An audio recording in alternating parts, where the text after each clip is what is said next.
ഇന്ന് തന്നെ സബ്സ്ക്രൈബ് ചെയ്യൂ, നിങ്ങളുടെ പ്രിയപ്പെട്ട ഷോസ് കാണൂ. എനിക്ക് തിരിച്ചു പോവാൻ പറ്റില്ല. ഞാനിവിടെ ഇരിക്കാൻ പോവാ. അതൊന്നും പറ്റില്ല. സാറിന് എന്നോട് ദേഷ്യപ്പെടാം, എന്നെ അടിച്ച് ഇവിടുന്ന് പുറത്താക്കാനും ശ്രമിക്കാം. പക്ഷേ ഒരച്ഛൻ എന്ന നിലയിൽ എന്റെ മോളെ ഈ അവസ്ഥയിൽ ഇവിടെ വിട്ടു പോവാൻ എനിക്കാവില്ല. അച്ഛൻ വിളിച്ച വരുൺ വരും. വരുൺ വന്ന് സംസാരിച്ച ഈ പ്രശ്നമൊക്കെ ഇവിടെ അവസാനിക്കും. ദേവേട്ട, നമ്മളിപ്പോ എന്താ ചെയ്യാ? എന്തായാലും ഞാൻ വരുണെന്ന് വിളിച്ചു നോക്കട്ടെ. നിന്നെ ഈ അവസ്ഥയിലിട്ട് ഞങ്ങൾ പോവില്ല. രക്ഷിക്കാൻ ആരുമില്ലെങ്കിൽ ഞാൻ ഈ ലോക്കപ്പിൽ തന്നെ കിടന്ന് ചത്തുപോകും. നീ വിഷമിക്കണ്ട, എല്ലാം ശരിയാവും. ഞാനൊന്ന് നോക്കട്ടെ. വായിച്ചത്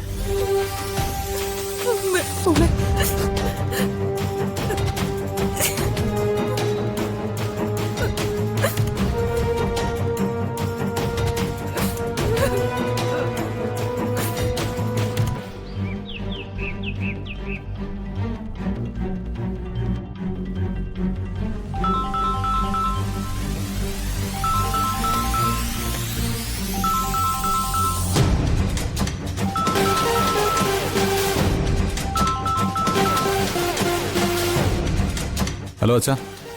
ആ മോനെ, ഞാനും യശോദയും ഇവിടെ പ്രിയങ്കയുടെ അടുത്ത് സ്റ്റേഷനിലുണ്ട്. മോനെ ഇങ്ങോട്ടൊന്ന് വരാമോ? എനിക്ക് ഈ പോലീസുകാരോടൊന്നും സംസാരിച്ചൊരു ശീലമില്ല. അത് മാത്രമല്ല, എന്നെപ്പോലെ ഒരാൾ വന്ന് പറഞ്ഞുകൊണ്ടൊന്നും അവളെ വിടാനും പോകുന്നില്ല. മോനെപ്പോലെ ഒരാൾ വന്ന് സംസാരിച്ച ഞാൻ വരില്ല അച്ഛാ. അച്ഛാ, അച്ഛന്റെ മോള് ചെയ്ത തെറ്റിന്റെ കാഠിന്യം എന്താണെന്ന് അച്ഛൻ അറിയില്ലേ? കൊല്ലാൻ നോക്കിയത് സ്വന്തം ചേച്ചിയല്ലേ? രാധികയെ പ്രിയങ്ക ഏതൊക്കെ വിധത്തിൽ എപ്പോഴൊക്കെ ദ്രോഹിച്ചിട്ടുണ്ടെന്നുള്ള കാര്യം അച്ഛൻ അറിയാവുന്നതല്ലേ? ഓ, അതൊക്കെ ശരിയാണ്. പക്ഷേ ഈ ഒരു അവസ്ഥയില് ഈ ഒരു അവസ്ഥ പ്രിയങ്ക സ്വയം ഉണ്ടാക്കി വെച്ചതല്ലേ അച്ഛാ? രാധികയെ കൊല്ലാനാ നോക്കിയത്. അതും ഷൂട്ടിംഗ് നടക്കുന്ന സ്ഥലത്ത് ആളുകൾക്ക് പണം കൊടുത്ത് കൊല്ലാനായിട്ട് ശ്രമിച്ചിരിക്കുന്നു. പ്രിയങ്കയെ അച്ഛൻ സ്നേഹിക്കുന്നതിന് ഞാൻ കുറ്റമൊന്നും പറയില്ല. പക്ഷേ രാധികയോട് അച്ഛന് സ്നേഹമില്ലേ? അമ്മയ്ക്ക് സ്നേഹമില്ലേ? മറ്റൊരാൾ രാധികയെ കൊല്ലാൻ ശ്രമിച്ചു കഴിഞ്ഞാൽ അച്ഛൻ എന്താ ചെയ്യുക? ഇതൊക്കെ ചിലപ്പോ പോലീസുകാരോരോ തെറ്റിദ്ധാരണ കൊണ്ട് പറഞ്ഞാണെങ്കിലോ? ഏയ്, ഇത് തെറ്റിദ്ധാരണയൊന്നുമല്ല. എനിക്ക് നേരിട്ട് ബോധ്യമുള്ള കാര്യങ്ങളാ. ഇത്രയൊന്നും ക്രൂരത പ്രിയങ്കെന്ന് ആരും പ്രതീക്ഷിച്ചല്ല. അതുകൊണ്ട് തന്നെ കണിമംഗലത്ത് നിന്ന് ആരും അങ്ങോട്ട് വരാത്തതും. അച്ഛൻ എനിക്ക് മാപ്പ് തരണം. എനിക്ക് ഈ കാര്യത്തിൽ അച്ഛനെ സഹായിക്കാൻ പറ്റില്ല. മോനെ, രാധിക സ്വന്തം കൂടപ്പുറപ്പല്ല എന്നുള്ള ബോധ്യമുള്ളതുകൊണ്ടല്ലേ അവളെ കൊല്ലാൻ പ്രിയങ്ക ശ്രമിച്ചത്. അച്ഛൻ ദൈവത്തിന് പൂജ നടത്തുന്ന ആളല്ലേ? അച്ഛൻ അതൊക്കെ ക്ഷമിക്കാൻ പറ്റുന്നുണ്ടോ? നീതിയും ന്യായം എന്നതിൽ അച്ഛൻ വിശ്വസിക്കുന്നുണ്ടെങ്കിൽ, അച്ഛൻ ഇതുവരെ പാലിച്ച വിശ്വാസ പ്രമാണങ്ങൾ സത്യമാണെങ്കിൽ അച്ഛനിപ്പോ അവിടുന്ന് തിരിച്ചു പോവുക വേണ്ടത്. മോനെ, അതൊക്കെ അച്ഛന്റെ ഇഷ്ടം. പ്രിയങ്കയെ സംബന്ധിച്ച ഒരു കാര്യത്തിനും ഇനി അച്ഛൻ എന്നെ വിളിക്കണ്ട. ഞാൻ വരില്ല. അച്ഛൻ എന്നോട് ക്ഷമിച്ചേക്ക്.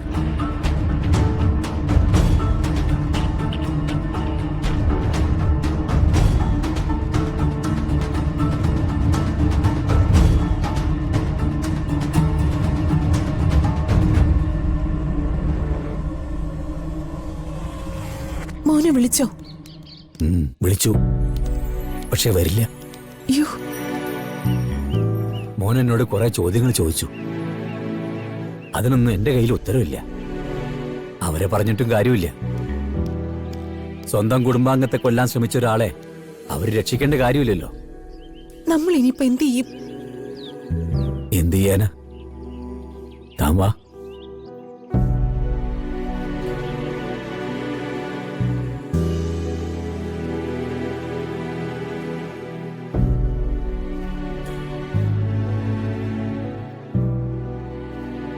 സാർ, വരൂ.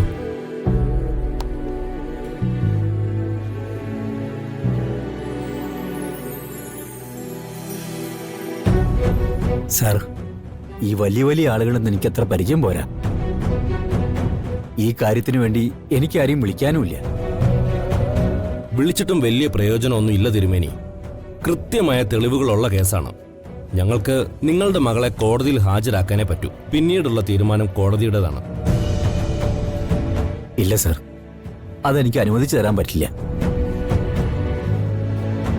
എന്റെ മോളെ സാറ് കോടതിയിലേക്ക് കൊണ്ടുപോരുത്. അവളെ ശിക്ഷിക്കരുത്. എന്റെ മോളെ സാറ് വിടുന്നവരെ ഞാൻ ഇവിടെ തന്നെ ഇരിക്കും. ഒരു തുള്ളി പച്ചവെള്ളം പോലും കുടിക്കാതെ ഇവിടെ ഇരുന്ന് മരിക്കേണ്ടി വന്നാൽ പോലും. നിങ്ങൾ കുറച്ചുകൂടി ബോധപൂർവം ചിന്തിക്ക്. ഞങ്ങൾക്ക് അബദ്ധം പറ്റിയതോ ഞങ്ങൾ ബോധപൂർവം ചെയ്യുന്നതോ അല്ല. സർ, അവളെ രക്ഷിക്കാൻ ഞങ്ങളല്ലാതെ വേറെ ആരുമില്ല. അത് കുറ്റവാളിയെ രക്ഷിക്കാനുള്ള കാരണമല്ലല്ലോ. മാത്രമല്ല, ലോക്കപ്പിൽ കിടക്കുന്ന ആളുകൾക്ക് വേണ്ടി അവരുടെ ബന്ധുക്കൾ വന്ന് അവർ തെറ്റൊന്നും ചെയ്തിട്ടില്ലെന്ന് തന്നെയാണ് വാദിക്കുക. അച്ഛനമ്മമാരുടെ കരച്ചിൽ കേട്ട് എല്ലാവരെയും വിട്ടയക്കുകയാണെങ്കിൽ പിന്നെ പോലീസ് സ്റ്റേഷൻ എന്തിനാ? തിരുമേനി, നിങ്ങൾ തിരിച്ചു പോയിക്കോളൂ. ഇല്ല സർ, എനിക്ക് തിരിച്ചു പോകാൻ പറ്റില്ല. ഞാനിവിടെ ഇരിക്കാൻ പോവാ. അതൊന്നും പറ്റില്ല. സാറിന് എന്നോട് ദേഷ്യപ്പെടാം, എന്നെ അടിച്ച് ഇവിടുന്ന് പുറത്താക്കാനും ശ്രമിക്കാം. പക്ഷേ ഒരച്ഛൻ എന്ന നിലയിൽ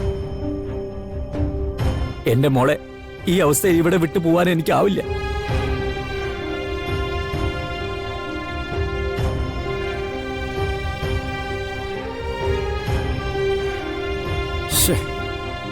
ഇവരൊക്കെ ഇങ്ങനെ ചെയ്താൽ എന്താണോ ചെയ്യുക? ഇത്തരത്തിൽ ന്യായീകരിക്കാൻ ആളുകൾ ഉള്ളതുകൊണ്ടാ കുറ്റവാളികളും കുറ്റകൃത്യങ്ങളും കൂടുന്നത്.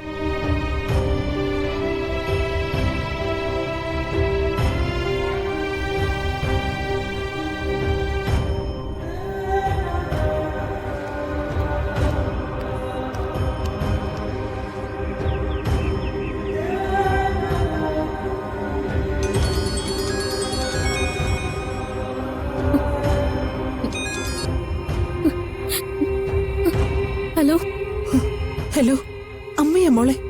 അമ്മയപ്പ എവിടെയാ? ഞങ്ങള് പോലീസ് സ്റ്റേഷനിൽ വന്നു. അവള് ലോക്കപ്പിൽ കിടക്ക. എത്ര കരഞ്ഞു പറഞ്ഞിട്ടും പോലീസുകാർ വിടുന്നില്ല. അച്ഛൻ വരുണിനെ വിളിച്ചിരുന്നു. വരാൻ പറ്റില്ലെന്ന് വരുൺ പറഞ്ഞു. അച്ഛൻ സ്റ്റേഷനിൽ നിരാഹാരം ഇരിക്കുക. നമുക്കാരും ഇല്ലല്ലോ മോളെ. നമ്മുടെ ഗതി ഇങ്ങനെയായി പോയല്ലോ. അമ്മ, നമുക്കറിയില്ലേ, ആൺകുട്ടികൾ ഓരോ പ്രശ്നങ്ങൾ ഉണ്ടാക്കിയിട്ട് പോലീസ് സ്റ്റേഷനിൽ കയറിയ കാര്യം പറഞ്ഞ് ചില അമ്മമാര് വേദനയോടെ എന്റെ മുന്നിൽ കരയാറുണ്ട്. അന്നൊന്നും അമ്മ വിചാരിച്ചില്ല ഇങ്ങനൊരു ഗതി ഈ അച്ഛനും അമ്മയ്ക്കും ഉണ്ടാവുമെന്ന്. അമ്മ വിഷമിക്കല്ലേ. ഞാൻ എന്തെങ്കിലും ഒരു മാർഗം ഉണ്ടാക്കാം. ഇവിടെ എല്ലാരും പ്രിയങ്ക ചെയ്ത തെറ്റിന്റെ കാഠിന്യാ പറയുന്നത്. എനിക്ക് അവരോട് പറഞ്ഞു നിൽക്കാൻ പറ്റുന്നുമില്ല. പറഞ്ഞ കാര്യങ്ങൾ അവള് ചെയ്തതാണെങ്കിൽ അതിനേക്കാൾ വലിയ ക്രൂരത വേറെയില്ല. പക്ഷെ ഇട്ടിട്ട് പോവാൻ പറ്റില്ലല്ലോ. പെറ്റമ്മയായി പോയില്ലേ. അമ്മ ഫോൺ വെക്ക്. ഞാൻ വരുണിനോട് തന്നെ ഒന്ന് സംസാരിക്കട്ടെ. ആർക്കും വരാൻ പറ്റിയില്ലെങ്കിൽ വേണ്ട. അവളെ കോടതിയിൽ കൊണ്ടുപോവുകയോ അച്ഛൻ ഇവിടെ ഇരുന്ന് അവസാനിക്കുകയോ എന്തേലും ചെയ്യട്ടെ.